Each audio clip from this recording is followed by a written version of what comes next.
Alors aujourd'hui, j'ai décidé de faire cette vidéo peut-être avec un titre un peu fort, un titre un petit peu lourd, mais c'est fait exprès. Alors moi, j'ai identifié trois critères qu'on vous dit de respecter, de faire attention.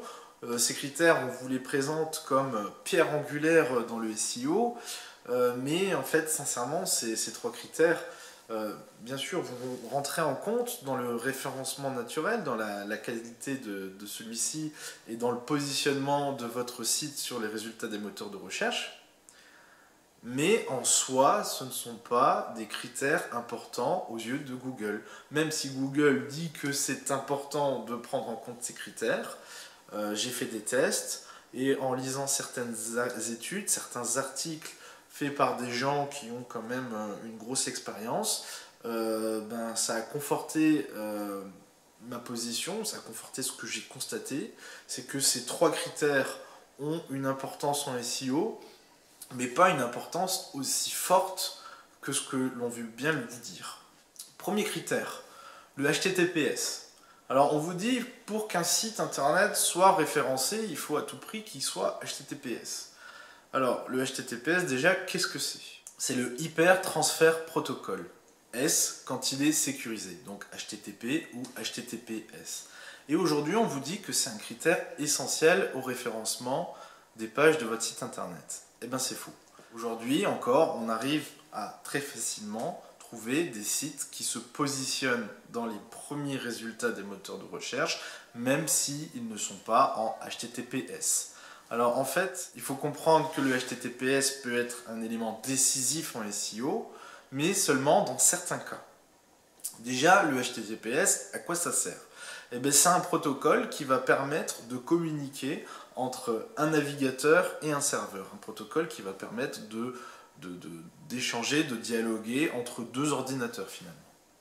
Et quand il est HTTPS sécurisé, c'est la même chose, sauf que le message qui est échangé entre les ordinateurs est crypté. Donc on ajoute une couche de sécurité à l'ensemble.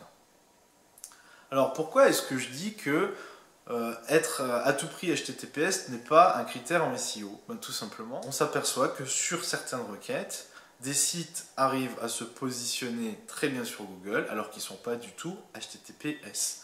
Et donc finalement, qu'est-ce qu'on peut en déduire? Très simplement, c'est que si ces sites arrivent à se positionner comme ça, sur le moteur de recherche, c'est que il n'y a pas besoin d'avoir obligatoirement un protocole sécurisé pour être bien positionné. Par contre, cet élément va entrer en compte quand il y aura une notion de concurrence. Donc admettons, vous vous trouvez en troisième position de Google et un concurrent, lui aussi, est en troisième position.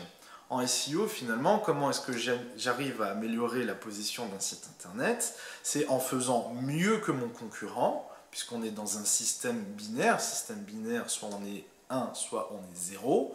Donc, Google va prendre en compte un certain nombre de critères. Il y a 200 critères que Google prend en compte pour déterminer si un site est meilleur qu'un autre. Et si sur un de ces points, un site est meilleur qu'un autre, à ce moment-là, il gagnera une place, ou s'il est moins bon, il perdra une place. Et en SEO, donc comme je vous disais, le HTTPS n'est pas un critère important, puisqu'on arrive à positionner des sites même s'ils ne sont pas HTTPS. Par contre, sur deux sites internet qui se bataillent sur la même place, c'est simple, Google lui va dire bon lui il a un bon texte, lui aussi, lui il a un bon title, lui aussi. Bref, ils ont à peu près la même qualité. Est-ce que celui-ci est HTTPS? Celui-ci non, celui-ci oui. Bon, à ce moment-là, ils étaient normalement ex aequo, comme on est dans un système binaire, lui il fait moins bien, il se positionne en dessous. Mon concurrent qui est HTTPS, il aura la troisième position et moi j'occuperai la quatrième position. C'est simplement en ça que ça peut changer lors d'une forte concurrence. D'avoir un protocole HTTPS peut aider au référencement, mais ayez vraiment à l'esprit que c'est pas du tout, mais vraiment pas du tout, un critère essentiel à votre référencement. Deuxième élément, les temps de chargement. Alors là aussi, il y a des études assez poussées, on peut le voir sur des ressources, sur des sites américains, sur des blogs américains ou sur des sites français. Donc il y a aussi des très bons experts en France qui traitent de ce sujet dans le détail. On peut s'apercevoir finalement que la vitesse d'un site internet n'est pas du tout un critère de qualité aux yeux de Google. Alors, j'ai pas dit que c'était pas important d'avoir un site rapide, hein, je vais vous expliquer pourquoi. C'est quand même important d'avoir un site rapide, mais il faut vraiment comprendre, avoir à l'esprit que c'est pas un critère important non plus pour un site internet d'être rapide. Et on peut le constater, et même ça semble plutôt logique, puisque un site internet, quand il est bien réalisé, quand il est bien fait, il traite en longueur dans le détail d'une thématique autour d'un mot-clé, hein, il va dans sa profondeur. Plus on va dans la profondeur, plus on crée des pages lourdes, des pages avec beaucoup de texte, beaucoup de médias, beaucoup d'éléments. Et fatalement, cette page, elle est plus longue à charger qu'une page qui traiterait de ces éléments de façon réduite. Donc la vitesse de chargement va être diminuée sur un site qui traite en profondeur d'un sujet, mais c'est pas pour ça qu'il va se retrouver loin dans les résultats des moteurs de recherche, bien au contraire. Si ce site internet parle bien d'une thématique, s'il la parle en profondeur, ça veut dire qu'il a été rédigé par une personne qui est experte de ce domaine, et si cette personne est experte de ce domaine, qu'elle arrive à donner des solutions, à apporter des solutions aux gens par rapport à certaines thématiques, et bien effectivement, sur certaines requêtes, Google va chercher à favoriser son positionnement dans les résultats du moteur de recherche. Par contre, avoir un site lent, ça ne va pas directement influencer sur votre référencement, mais ça va influencer sur la qualité de votre site internet. Et si votre site internet est de mauvaise qualité, s'il offre une mauvaise expérience utilisateur aux internautes, les internautes vont le fuir, tout simplement. C'est pour ça que c'est un critère qui peut être important, mais qui n'est pas non plus crucial en SEO. Il faut avoir à l'esprit un chiffre. On dit qu'environ 50% des personnes quittent un site internet lorsqu'il met plus de 5 secondes à charger. Donc imaginez des sites internet qui auraient des temps de chargement de 10 secondes, 15 secondes. S'ils traitent bien d'un sujet, s'ils en traitent bien en profondeur, à ce moment-là, ils seront hauts dans les résultats des moteurs de recherche. Mais les gens, quand ils vont aller voir ce site internet, ils vont tout de suite partir, puisque le site internet, il va leur offrir une expérience qui n'est pas agréable. À ce moment-là, votre message, personne ne pourra le lire, puisque finalement, personne ne l'aura sous les yeux. Et à ce moment-là, vous n'arriverez pas au but final, qui est peut-être de vendre un produit, de vendre un service. De plus, comme pour le HTTPS, finalement, un site qui est plus long à charger sera favorisé dans le positionnement des moteurs de recherche quand il y a une égalité entre deux sites internet. Pareil, admettons que mon concurrent ait une page optimisée pour un terme de recherche, que moi j'ai la même page que lui, s'il en parle, alors bon, c'est quasiment impossible, hein, mais bon, admettons qu'il en parle de la même manière que moi, que vraiment on soit ex aequo, à ce moment-là, si son site internet charge un petit peu plus rapidement que le mien, à ce moment-là, il sera favorisé dans son positionnement dans le moteur de recherche. Et le troisième sujet sur lequel Google vous ment, bon, alors c'est pas vraiment un mensonge, mais c'est vrai, c'est plus peut-être une petite omission, ce qu'on oublie de vous dire. C'est au sujet des backlinks.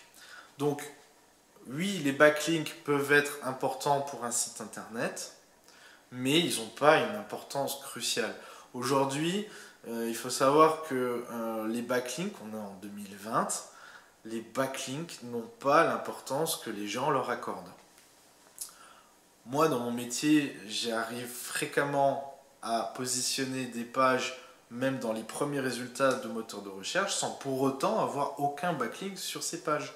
Ça dépend, encore une fois, là, de la concurrence.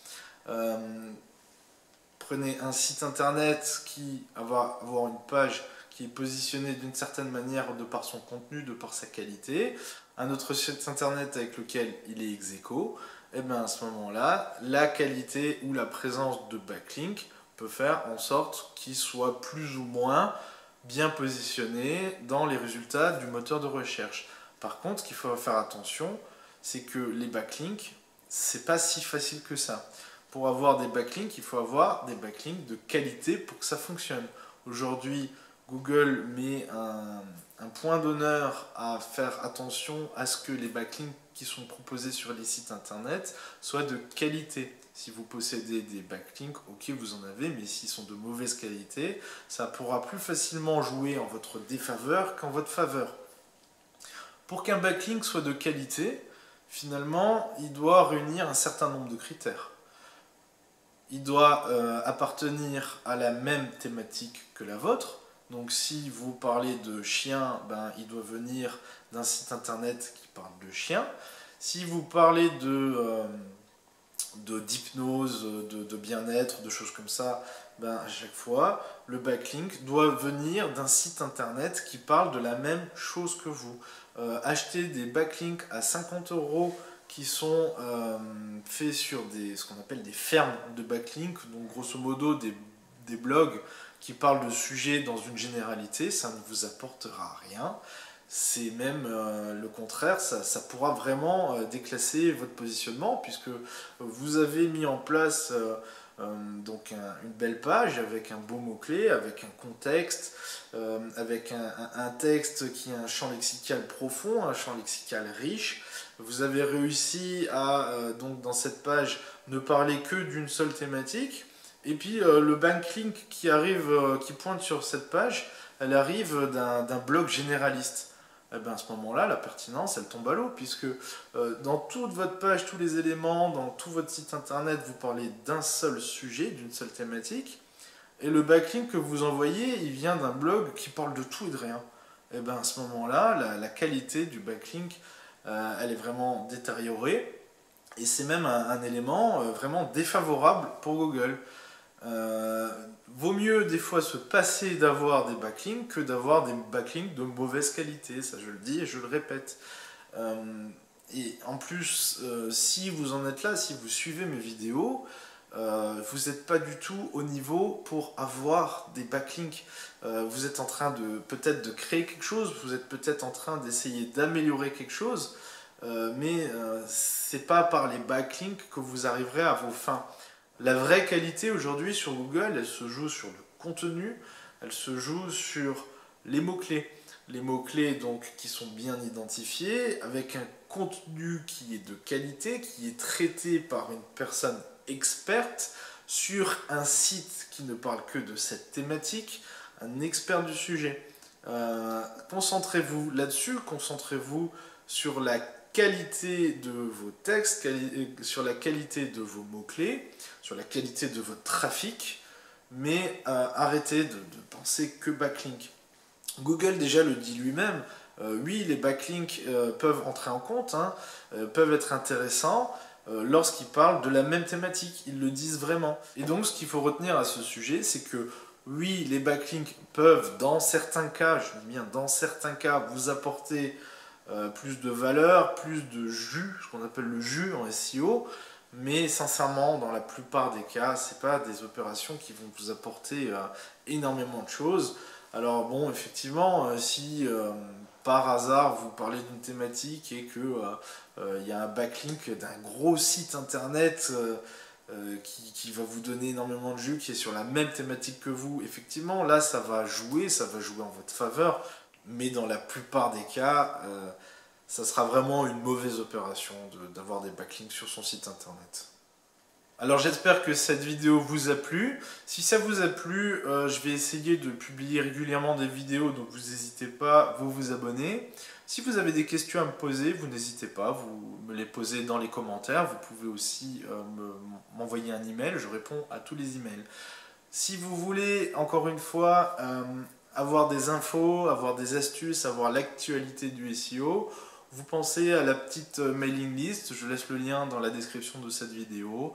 Donc je rappelle, ce sont des emails assez réguliers dans lesquels je vais traiter en profondeur de certains sujets. Si vous souhaitez avoir de l'actualité, si vous souhaitez avoir des événements, enfin bref, des sujets qui vont être traités de façon plutôt courte, mais de manière un petit peu différente que dans ces vidéos, parce qu'on ne peut pas traiter de tous les sujets facilement dans une vidéo. Je vous invite à rejoindre cette liste pour être mieux informé et pour en savoir plus sur le SEO.